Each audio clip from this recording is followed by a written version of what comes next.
ముందుగా మన తల్లి వెలుగు ప్రేక్షకులు అందరికీ నమస్తే. రాజగోపాల్ రెడ్డి పటేల్ జోరుగా వచ్చిండు పేపర్లు ఇవ్వాల. అన్నదమ్ములం అని మాట ఇచ్చినప్పుడు తెలియదా నీకు రేవంత్ రెడ్డి అంటూ నేననే ముచ్చట కాదు. రేవంత్ రెడ్డికి సీఎం పదవి ఇచ్చినప్పుడు మాకు మంత్రి పదవి ఇస్తే తప్పేంది? సమీకరణాలు కుదరలేదని అంటుండ్రు. ఎందుకు కుదురుతారో సమీకరణం? మనసు ఉంటే మార్గం ఉంటుంది. ఎవరు కుదరలేదు రాకుండా ఎందుకు కుదురుతారో సమీకరణలు? నీకు నీకు నన్ను పార్టీలో తీసుకున్నప్పుడు కదా మీ ఇద్దరు అర్థం ఉండాలి కదా, తెలుసుగా. మన పార్లమెంట్ ఎన్నికలప్పుడు రెండోసారి ప్రామిస్ చేసి మాటిచ్చినప్పుడు కదా మీ ఇద్దరు అర్థంన్నాయి అంటే అది ఎట్లుందంటే ఒడ్డు దాటినాక ఓడమల్లయా కొడుదానంగా బోడమల్లయా అన్నట్టుంది. ఇప్పుడు సమీకరణం కుదురుతలేమని మన బట్టి విక్రమార్క గారు అంటుంది. ఏం కుదురుతలేవు? 9 మంది ఎమ్మెల్యేలు ఉన్న ఖమ్మం జిల్లాలో 3 మంత్రులు ఉన్నారు. ఎంతమంది ఉన్నారు? 11 మంది ఎమ్మెల్యేలు ఉన్నా 40కు 3 లేదు తప్ప మహబూబ్నగర్కు ముఖ్యమంత్రి ఇచ్చినాం కదా మనం. రేవంత్ రెడ్డికి ముఖ్యమంత్రి ఇచ్చినప్పుడు ఇద్దరు మీద తప్పేంది? ఇదే నమ్మడం లేవాలని తక్కువ ఇద్దరికిద్దరే గట్టలమే ఇద్దరం. నేనేమంటున్నా, పదవి ఎవరికి ఎప్పుడు ఇవ్వాలని కాంగ్రెస్ పార్టీ అధిష్టానం నిర్ణయం తీసుకుంటది. అయ్యా, రేవంత్ రెడ్డికి సీఎం పదవి ఇచ్చినప్పుడు మాకు మంత్రి పదవి ఇస్తే తప్పేంది? ఏ తప్పలేదు, మొత్తం రాజ్యమే మీ చేతులు తీసుకోపోయిరేమా? అధిష్టానాన్ని ప్రశ్నించిన ఎమ్మెల్యే రాజగోపాల్ రెడ్డి. అయ్యా, ఇప్పుడు మాట ఇచ్చినప్పుడు అన్నదమ్ములమని తెలియదా అని అడుగుతుండు. ఇప్పుడు రాజకీయ నాయకులు మాట ఇస్తే ఇచ్చిన మాట మేము నిలబడతారని ఏమన్నా దాఖలాలు ఉన్నా? ఇలా ఈ రాజకీయ నాయకులు అంగ అయితే అంగు మల్లయ్య, లేకుంటే ఓంగు మల్లయ్య, గంతకు మించింది ఏముండదు. ఆ సమయంలో నీతో అవసరం ఉన్నట్టుంది అంటే అన్నరేమో. మరి ఏమాయా? మరి ఇప్పుడు తెలంగాణకు నీకు మంత్రి పదవి కావాలి అన్నట్టు నీకుంది తెలంగాణ రాష్ట్రంలో. మరి నీకు మంత్రి పదవి కావాలని ఎంతసేపటికి నువ్వే అడుగుతున్నావు రాజగోపాల్ రెడ్డి పడేలా. ఏ ఒక్కలన్నా బయటికి వెళ్తలేరు, పాడైపోను రాజగోపాల్ రెడ్డికి మంత్రి పదవి కావాలని దాదాపు పేపర్లు అయితే ఏడిస్తలేరు. గట్టినే కూలి మనసులన్నా పెట్టుకొని చేపించాలి కదా కనీసం ఎంతో కొంత. మా ఎమ్మెల్యేకి మంత్రి పదవి కావాలని కనీసం మునుగోడులు కూడా అడిగే కాలం లేదంటే అలా కూడా ఇంట్రెస్ట్ లేనట్టుంది, పాడైపోను. అవునా కాదా? మరి ఏడైతే పేపర్లు వస్తలేదు. రాజగోపాల్ రెడ్డి కోసం ఓ టెంట్ వేసిరు, లేకపోతే ఓ కాడ ధర్నా చేస్తురు. రాజగోపాల్ రెడ్డి అసలు లీడర్ ఈ తెలంగాణలో లేడు, ఇసోంటి ఆయనకు మంత్రి పదవి ఇవ్వాలని 4 జనాలు రోడ్డుపైకి ఎక్కిన దాఖలాలే లేవు, పాడైపోను. అంటే మంత్రి పదవి ఇప్పుడు నీకు అవసరమా లేకపోతే మునుగోడు ప్రజలకు అవసరమా? మరి ఇట్ట కూడా అనుకుంటారు కదా జనాలు. ఇంకోటి, మంత్రి పదవి అనేది అది ప్రైవేట్ పదవి అయితే కాదు, అవునా కాదా? ఇప్పుడు క్యాబినెట్ నిర్ణయం చేసుకుంటుంది ఎవరిని పెట్టాలి ఏం కథ అనేది. గా రకంగా మంత్రి పదవి రాలేదేమో, లేకపోతే వస్తుందేమో ఇంకా 4 రోజులకు. కానీ ఒకటే పని తల్లిలో మంత్రి పదవి కావాలి. సీఎం రేవంత్ రెడ్డికి ముఖ్యమంత్రి ఇచ్చినప్పుడు నాకు మంత్రి పదవి ఇస్తే నష్టమేముంది అని అంటున్నావు కదా. ఓ పని చేయి, ఓ పటేన్లే అడుగుతున్నా, మీ రాజకీయ నాయకులే, లోకంలో ఉన్న పటేన్లు అందరికి ముచ్చట కాదు ఇది. రాజకీయంగా లబ్ధి పొందుతున్న పటేన్లు మీరు 42% బీసీలకు రిజర్వేషన్ అన్నారు కదా. మరి 42% బీసీలకు రిజర్వేషన్ అన్న ప్రకారంగా తీసుకోరి.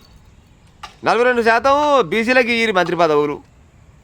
ఎస్సీ ఎస్టీలకు ఎంత శాతం ఉన్నావో గంత శాతం ఆ ఎస్సీ ఎస్టీలకు ఇయ్యి. మిగతా కులాలలో ఎంతమంది ఉన్నారో ఇంకా మిగతా కులాలు ఎక్కడికి బీసీలు ఎస్సీ ఎస్టీలు పోయినాక మైనార్టీలు, ఆ తర్వాత పటేన్లు. మీరెంత శాతం ఉన్నారో రెక్క ప్రకారంగా తీసుకోరాదు ఏమా? ఇంకేమో గిడమంటాడు అదేంది మన జిల్లా ఉండే కదా, ఆ జిల్లాకు 3 మంత్రి పదవులు ఇవ్వంగా మాకెందుకు ఇయ్యరు?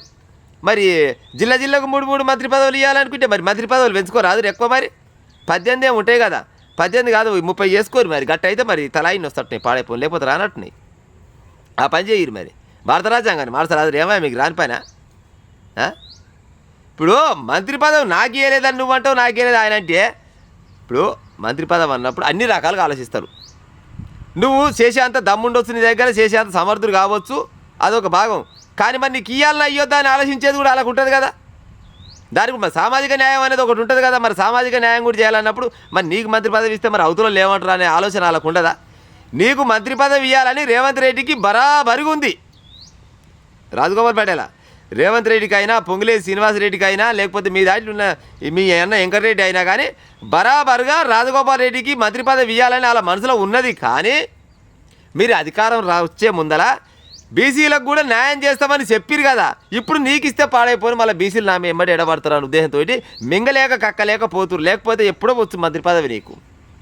అవునా కాదా ప్రజలారా? ఇప్పుడు నాకు ఇస్తే అన్న మంత్రి అవుతాడు, ఈయన మంత్రి అవుతాడు, అన్న రెడ్డి ఈయన రెడ్డి, రేవంత్ రెడ్డి, పొంగులేటి శ్రీనివాసరెడ్డి, ఈ రెడ్డి ఆ రెడ్డి ఉన్నదేమో ఆడ ఇంతమంది. అప్పుడే రెడ్డి వాళ్ళకి గిన్ని పదవులు పోతాయా? రెడ్డి వాళ్ళందరూ మళ్ళీ బీసీలు అంతా తిరుగుబాటు చేయగల రానున్న రోజుల్లో కాంగ్రెస్ పార్టీకి పుట్టగద కూడా ఉండదు అనే ఉద్దేశంతో ఆగుతారు. కానీ ఈ బీసీ వాదమే రాకుంటే ఈ టైం కల్లా ఇంక నువ్వే కాదు నీ ఎంబడి ఇంక ఇద్దరు ముగ్గురు రెడ్డి వాళ్ళకి ఇద్దరు అప్పుడే ఏముందాడా. కాకపోతే జనాలు కొద్దిగా అంత చైతన్యం అయ్యారు కాబట్టి జర్ర ఆలోచిస్తున్నారు. నీ మీద కోపంతో కాదు రాజగోపాల్ పటేల్, నీ మీద కోపంతో కాదు. సమాజంలో ఏమంటారో సామాజిక న్యాయం చేస్తామంటే మనం సమన్యాయం చేస్తామంటే మరి ఇదేనా మీ సామాజిక న్యాయం సమన్యాయం అని అంటారే మన ఉద్దేశంతో నీకు ఇస్తలేనట్టు. లేకపోతే ఎప్పుడు నీ చేతికి వచ్చేది ఈ టైం కల్లా నీకు బుగ్గకారు వచ్చేది, అప్పుడే బుగ్గకారు వచ్చేది, సపరేట్ సెక్యూరిటీ వచ్చేది, అంత కథ వేరే ఉండేది. కానీ ఏంటంటే మళ్ళీ పుసుకునే ఇస్తే బీసీ లీడ మీద పడతారని ఆరాటం, అంతకు మించి నీకేమైనా ఉంటుందా? ఆయనకు మంత్రి పదవి ఇచ్చినావు, ఈయన ముఖ్యమంత్రి పదవి ఇచ్చినావు. బట్టి విక్రమార్క కాయాల తెలియదా, లేకపోతే మా అన్న వెంకరెడ్డికి ఇయ్యాల తెలియదా, లేకపోతే రేవంత్ రెడ్డి కాయాల తెలియదా? అందరికీ ఎరుకున్న ముచ్చటే. ఇప్పుడు బట్టి విక్రమార్క మాట మాత్రమే నడుస్తుందా? పైన ఉన్నది రేవంత్ రెడ్డి పటేలు, రేవంత్ రెడ్డి పటేల్ చెప్పినట్టే ఆయన చేయాలి. కాకపోతే ఏంటంటే ఈ డిప్యూటీ సీఎం అని ఇచ్చారు అంతవరకు. కానీ బట్టి విక్రమార్క కూడా ఇప్పుడు నేను మంత్రి పదవి చేయాలన్నా ఉన్న మంత్రిని తీసేయాలంటే నడుస్తుందా? అందుకోసమనే ఒకటే పని చేయరు, మీరు అందరు పుత్ర కలిసి మళ్ళా కొత్తగా మంత్రులను ఎంచుకోరి.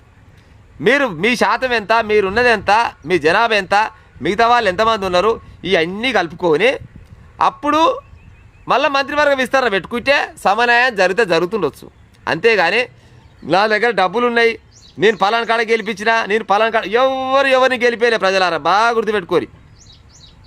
కోమరెడ్డి వెంకరెడ్డి అయినా, రాజగోపాల్ రెడ్డి అయినా, తుమ్మల ఆయన అయినా, లేకపోతే పొంగులేటి అయినా, ఎవరైనా కానీ గెలిపించినాం అనే మాట రానియకురి మమ్మ. కానీ కేసీఆర్ పైన వ్యతిరేకతతోటి కేసీఆర్ చేసే అరాచకాన్ని చూడలేక తెలంగాణ ఇచ్చినందుకు ఒక్కసారి కాంగ్రెస్ పార్టీకి ఓటేస్తామనే ఉద్దేశంతో కాంగ్రెస్ పార్టీకి అధికారం ఇచ్చిరు. విద్యార్థులకు ఒక్కొక్క ఎగ్జామ్ని 3-4 సార్లు రాపిచ్చిరు కాబట్టికే విద్యార్థులంతా కలిసి కాంగ్రెస్ పార్టీకి ఓటేసిరు.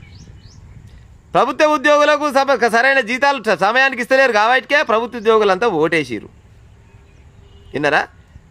గా రకంగా వచ్చిర్రు. మీరేదో కొన్ని హామీలు ఇచ్చిరు కదా, ఇందిరమ్మ ఇండ్లు అని, లేకపోతే ఫ్రీ కరెంట్ అని, ఉచిత బస్సు అని, లేకపోతే సబ్సిడీ గ్యాస్ అని, రైతు భరోసా అని, ఇట్లాంటి సంబంధించి ఉన్నాయి కదా, అలాంటి వాటిని చూసేసిరు. అంతేగాని నేను గెలిపించిన పలానా జిల్లాలో, నేను గెలిపించిన పలానా ఊర్లో అనేది జర మమ్మగాని మరోసారి అనుకూరి మమ్మగాని అట్లా. ఎందుకంటే జనాలకు ఆలోచన వచ్చింది, జనాలు మార్పు కావాలని కోరుకురు కాబట్టికే మార్చి చూపించారు. అంతేగాని నేనే గెలిపించిన, నేను లేకపోతే కాంగ్రెస్ పార్టీ మొత్తమే లేదు అనే ముచ్చట అది ఏనాడు కూడా రావద్దు. అది మీరే అని కాదు, ఎవరైనా కానీ. ప్రజలారా అవునా కాదా? ప్రజలు మార్చాలనే ఆలోచనతో మార్చేసిరు అంతే. కాకపోతే అందులో మీది ఎంతో కొంత భాగం ఉంటుందేమో, కానీ మొత్తం నేనే నడిపించిన కాంగ్రెస్ పార్టీని. పలానా జిల్లా మొత్తం నా వల్లనే గెలిచింది, పలానా మండలం మొత్తం నా వల్ల గెలిచింది.